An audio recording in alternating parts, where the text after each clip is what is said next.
Pisces. So Pisces, starting off, I think it's interesting. I think you're the third sign that's gotten this.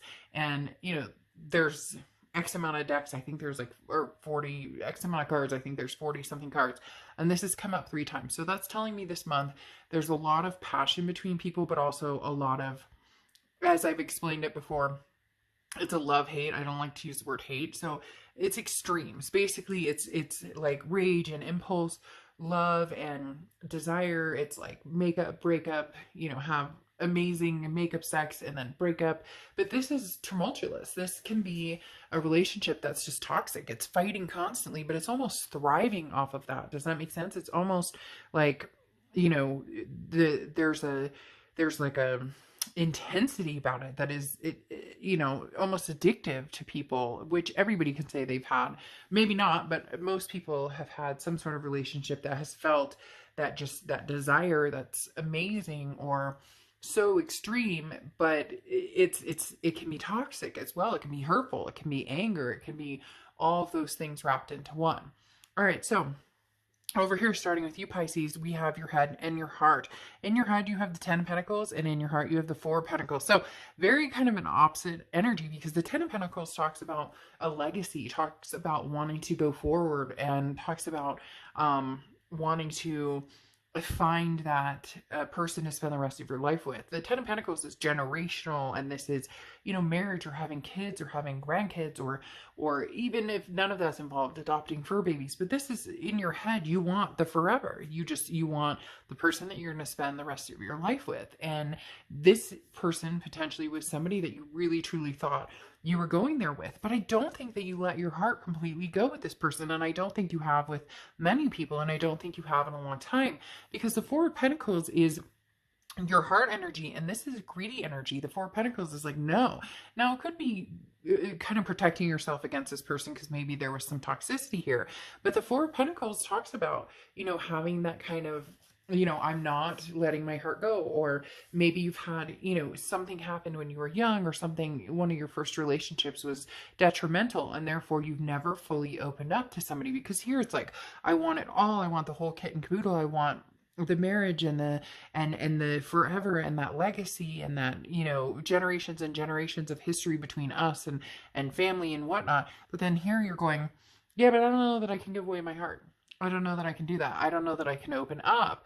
And so it's almost like it caused trust issues. Not necessarily you caused trust issues, but maybe somebody broke your heart, and therefore you've been holding on to, maybe this other person, there was a reason that you felt some sort of insecurity where you just couldn't quite let it completely go, or you just couldn't quite give them, all of your energy or your time or your heart, because you didn't want to get hurt. And if you open that door, you get hurt, or this person hurt you a few times and you finally said, I'm closing it off. Now, on their side, they have the 4, excuse me, I'm like choking here.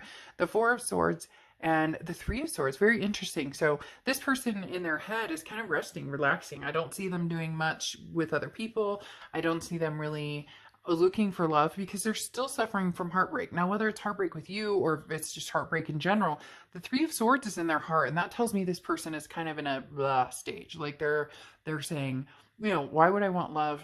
Love is just going to be heartbreak. So for whatever reason with you, they're feeling heartbroken. So it's kind of a play. And I get this a lot with Pisces, where it feels like a 50-50 a lot. It's almost like you guys have played against each other to a certain extent. Maybe they did something to make you not trust them, and then you did something to make them not trust you. There's something here, because they're like candidly saying, my heart has been crushed enough. I don't know that I'm interested in love anymore. And you were kind of the person that they thought that this was going to happen with, or that they were going to come forward with. But right now they're in a resting stage. Right now with the 4 of Swords, they're going, this is exhausting, and I just don't know that I have the energy for any of it. I just don't know.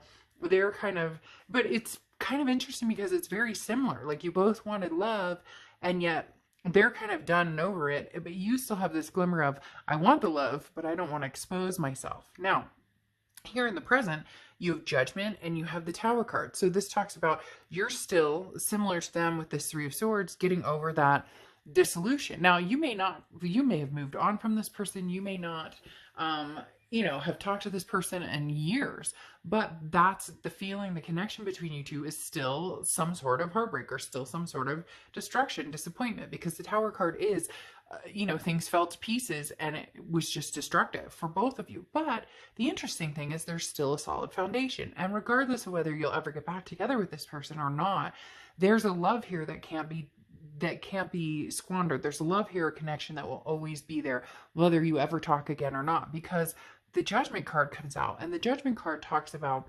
forgiving this other person and forgiving yourself. So whatever you've done in this relationship and whatever they've done, it's forgiving, and it's a sense of freedom. It's a sense of peace.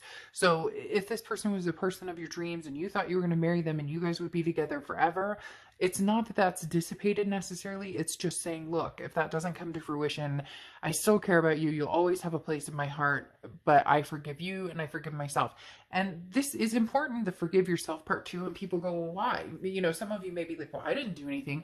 But I always say this when I see the Judgment card. We've all been toxic in relationships. No matter who you are, nobody is perfect. Sometimes when things go bad in a relationship, it brings out the ugly in everybody. And we all know that. We've all been toxic with people, or we've been the worst part of ourselves or the worst, side of ourselves when we're in a situation that's unhealthy or toxic or damaging. Now, they have the Queen of Swords and the Four of Cups. The Queen of Swords is almost like they have something to say to you, Pisces.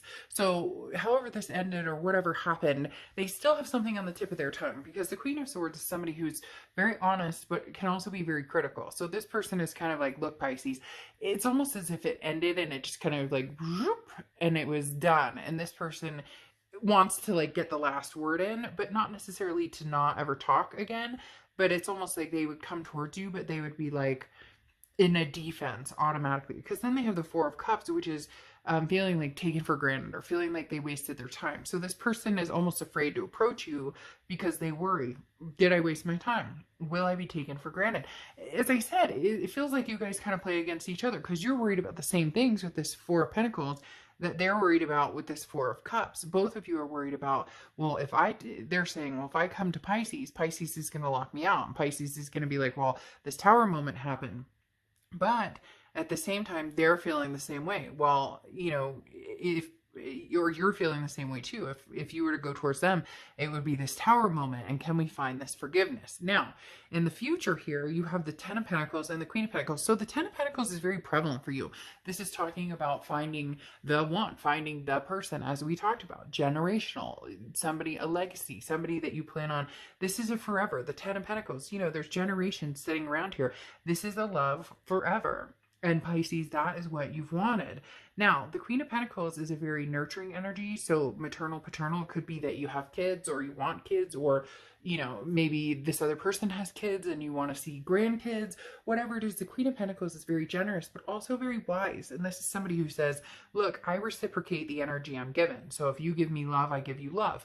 If you don't give me the time of day, I don't give you the time of day either. So there's something here, Pisces, with this person that you still have this Ten of Pentacles energy, but this could be that you want this regardless of whether it's with this other person. However, with this Judgment card, it feels like you really are trying to figure out how to forgive them, how to have peace with this in case it comes together. The problem is, I don't know who's going to make the move, if anybody is. It's almost like you both love each other. You both want that Pentacle type energy, because they have the King of Swords, which is kind of saying, I'm the master of my domain, in the fact that I know what I want. And this is somebody who says, look, I don't want to play any games. This is what I want, because they have the Empress here, and the Empress is a very nurturing energy. Again, very maternal, paternal. So it's almost like you guys took care of each other or had that nurturing energy towards each other. But this person is still suffering some sort of heartbreak. It doesn't necessarily feel like it's a heartbreak from you or that situation. It's more of just they don't really care that much about love in general. And I giggle about it just because I see somebody going, well, screw that. I don't want to get hurt again. So either they've seen people send to you, or, after you guys broke up, they just kind of said, forget it. I'm kind of relaxing, taking my time, not worrying about it. But there is still a very strong connection here, which is interesting here down with the Empress and the Queen of Pentacles, because this is that caretaking. I even if we never talk again, know that I love and care about you. Know that I still want everything to be good for you. Know that I still want good things for you.